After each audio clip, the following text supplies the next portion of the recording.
Dear students, today we shall discuss about a very important topic of grammar, that is clause and types of clauses.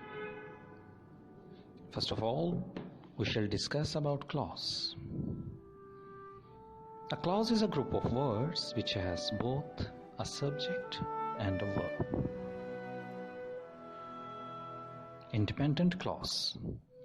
An independent clause can be used as a sentence in its own right or within a longer sentence with other clauses.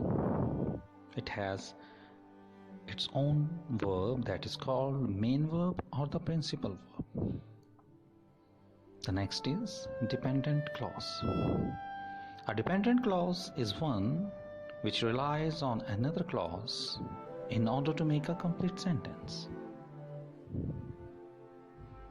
Noun clause.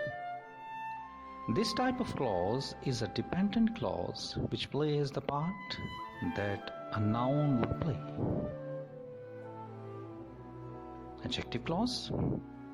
An adjective clause is a type of clause which can modify a noun or a pronoun. The next is adverb clause. An adverb clause is a form of a clause which behaves in the same way as an adverb. That is, that it is used to modify a verb, adjective, or another adverbs. Hope you will understand about the clause and types of clause. Have a good day.